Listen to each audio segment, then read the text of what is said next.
Oui, il faut absolument qu'on réforme notre manière de vivre et de pratiquer notre religion. Et oui, il faut absolument qu'on renouvelle notre manière de voir et de penser notre religion. Dans les sciences islamiques, la réforme, c'est l'islah.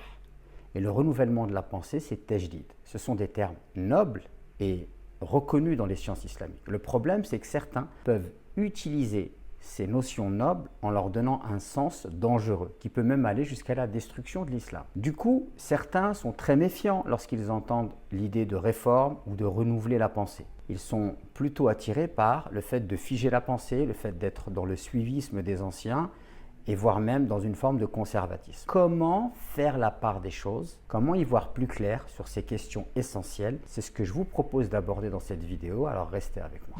Premièrement, afin d'éviter tout malentendu, j'aimerais vous dire que dans le Coran, le mot din, qu'on traduit par religion, a plusieurs significations. Par exemple, lorsqu'Allah nous dit « Inna dina indallahi l'islam », certainement la religion agréée auprès d'Allah est l'islam. Ici, l'islam, ça signifie la religion dans le sens de la révélation. Et effectivement, il n'y a pas de réforme possible lorsqu'on parle de religion en tant que révélation. C'est-à-dire que si une personne dit la réforme du Coran, c'est enlever des versets du Coran qui nous gênent, ce n'est pas acceptable pour les musulmans croyants que nous sommes. Par contre, le mot din, il peut avoir une autre signification. Par exemple, dans la sourate Al-Bayyina, la sourate 98, il est dit « Wama umiru illa liya'budullaha mukhlisina lahu din » Donc il leur a cependant été ordonné que d'adorer Dieu, lui vouant une religion sincère, lui vouant un culte exclusif. Et ici, le mot din, il signifie din, religion dans le sens de tadayyun, c'est-à-dire dans le sens de la religiosité. Comment je pratique cette religion? Alors, autant dans le premier cas, la religion, lorsqu'elle signifie révélation, il n'y a pas de place pour la réforme, autant dans le deuxième cas, quand la religion signifie ma manière de la comprendre, de la pratiquer, de l'exprimer, de la vivre, alors cela nécessite une réforme constante et un renouvellement de ma vision, de mon approche de la religion qui est constant. C'est pour cela que le musulman, lorsqu'il fait la prière, il demande à Dieu « guide-moi dans le droit chemin ». Et c'est d'ailleurs la plus grande demande qu'un croyant peut faire en tant que croyant. Et pourquoi il demande la guider? Parce que oui, la religion, elle ne change pas, mais sa manière de comprendre cette religion, sa manière de vivre sa religion, sa manière d'essayer d'en appliquer les principes, ça c'est constamment en évolution et ça peut constamment s'améliorer. Je vais vous donner un exemple. Je crois en un Dieu unique et je crois en la perfection divine. Mais est-ce que ma manière de croire en Dieu correspond à Allah tel qu'il est réellement ou je crois en Allah tel que je me le représente? Bien sûr, personne ne peut dire qu'il croit en Allah tel qu'il est réellement. Ça veut dire que, vu que je crois en Allah tel que je me le représente, je peux constamment améliorer ma manière de croire en Dieu. Je peux constamment m'améliorer dans ma manière d'interagir avec Dieu. Donc la réforme ne signifie pas changer le principe de monothéisme. La réforme signifie améliorer ma manière de vivre avec ce monothéisme et d'en appliquer les conséquences et d'en comprendre l'essence. Donc si on veut comprendre ce que c'est que le mot islah, c'est revenir à la forme originelle. C'est-à-dire que si l'islam dans son essence, c'est la miséricorde, c'est l'amour, c'est la sagesse, c'est la paix intérieure, c'est l'harmonie avec le monde qui m'entoure, eh bien, faire l'islah consiste à revenir à l'essence de cette religion, à sa forme originelle, parce qu'on peut la déformer au fil des événements de la vie, au fil de nos expériences, au fil de l'histoire. On peut déformer la religion, c'est-à-dire qu'on délaisse son essence et on va vers des détails. Et Dieu sait que si on analyse la manière dont les musulmans, de manière générale, vivent leur religion, eh bien oui, on a tendance à s'écarter de ce qui est essentiel. Donc l'islah, c'est de revenir à cette essence, à faire la part des choses entre ce qui est vraiment primordial, essentiel, et ce qui est secondaire pour ne pas déformer cette religion. Et la question du tajdid, c'est quoi? C'est le fait de porter un regard nouveau sur des concepts religieux qu'on peut avoir tendance à dévoyer au fil de l'histoire. Je vais vous donner un exemple. En France, on a le concept de laïcité.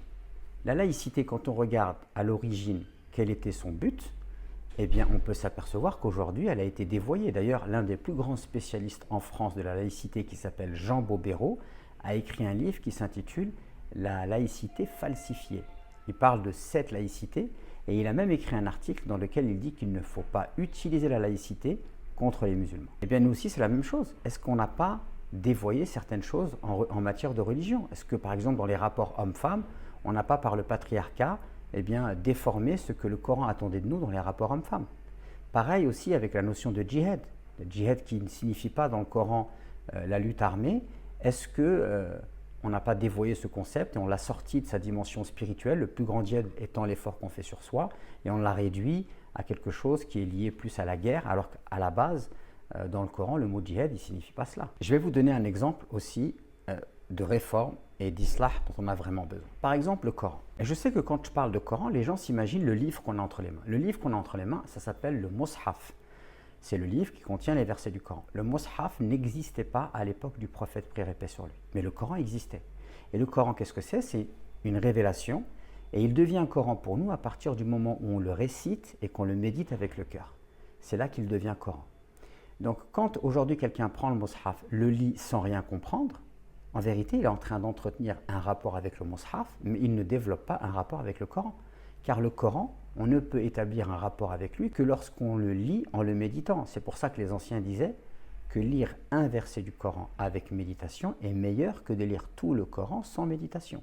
Donc aujourd'hui, un travail de réforme et un travail de tajdid, ce serait de faire comprendre aux musulmans que le plus important est de lire le Coran, donc le Mus'haf, mais en méditant pour qu'il devienne Coran dans son sens premier. Vis-à-vis de la question de l'islah, la réforme et de tajdid, on peut dire qu'aujourd'hui on est face à trois grandes visions. La première vision, c'est une vision qui consiste à dire qu'on n'a pas du tout besoin de réforme, qu'on n'a pas du tout besoin de renouvellement, puisque tout a déjà été fait, tout a déjà été dit, que si jamais on a à faire face à de nouvelles problématiques, de nouvelles questions, eh bien on a des savants qui vont se pencher sur la question et nous apporter des réponses. Donc on n'a pas besoin de réforme, on n'a pas besoin d'islah.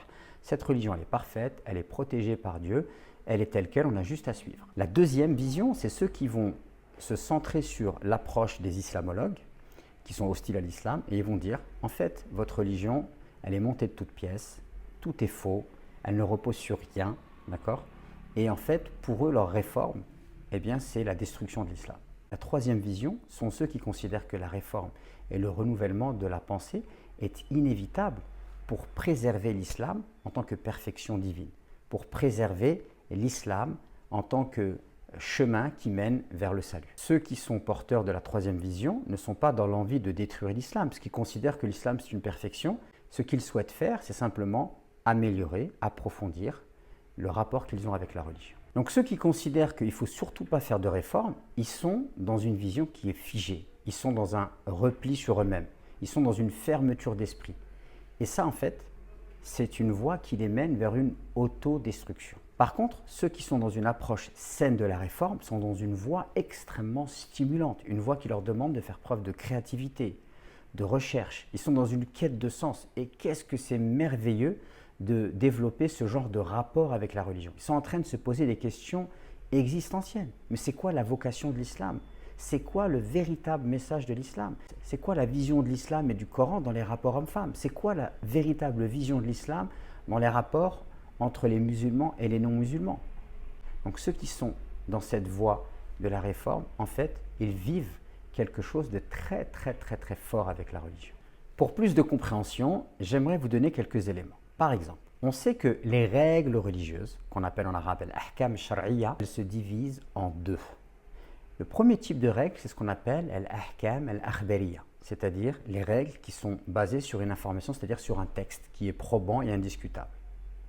Et le deuxième type de règles, c'est les règles qui sont basées sur al-ahkam al-ijtihadiyya, ça veut dire les règles qui sont basées sur un effort intellectuel humain.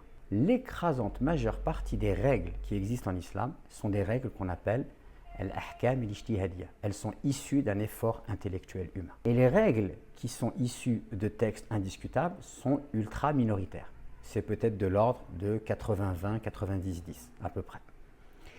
Et cela pourrait être perçu par certains comme une défaillance, alors qu'il n'en est rien. En réalité, cela prouve que le législateur, ça veut dire Dieu, il a construit une religion d'une manière extrêmement sage. Il a laissé une grande place à la productivité intellectuelle, à la créativité, à l'être humain pour qu'il puisse produire une pensée foisonnante. Et cette pensée, elle va permettre quoi? Elle va permettre à l'islam de s'adapter à toutes les époques et à tous les endroits sur Terre. Et ce qu'on peut dire aussi, c'est que les règles qui sont basées sur des textes indiscutables comportent des choses essentielles sur lesquelles personne ne peut diverger. Et ça, c'est une grande chance. Ça veut dire qu'on se retrouve tous dans, par exemple, le domaine des croyances, la croyance en un Dieu unique, la croyance au jour de la résurrection. On se retrouve tous dans le fait qu'en islam, un être humain, il doit, pour s'améliorer et s'élever spirituellement parlant, eh bien, créer un lien avec Dieu par la foi en un Dieu unique, mais aussi l'adoration et l'amélioration de son caractère. Et on peut dire aussi que dans les règles qui représentent la minorité, on a l'essentiel de l'islam. On a des fondations solides auxquelles tous les musulmans peuvent s'accorder, et c'est magnifique. Donc, considérer qu'on ne doit pas être dans la réforme et qu'on ne doit pas être dans le tajdid, c'est finalement passer à côté d'une grande opportunité de rendre la religion viable pour les êtres humains et de la rendre attrayante. Donc, le fait que la majeure partie des règles de la charia soient issues de l'effort intellectuel humain permet de garder un dynamisme intellectuel avec la religion. Cela permet aussi d'avoir une production foisonnante. Et ça permet une grande capacité d'adaptation, ça permet de la souplesse et de la flexibilité. Et c'est ce qu'ont développé beaucoup de savants dans leurs ouvrages lorsqu'ils parlent des fondements du droit. Alors certains pourraient me dire, ouais, c'est bien gentil ce que tu dis Ismaïl, mais en fait, sois clair, qu'est-ce qu'on doit réformer? Eh bien par exemple, notre manière de concevoir Dieu. Est-ce qu'on conçoit Dieu vraiment comme étant miséricordieux?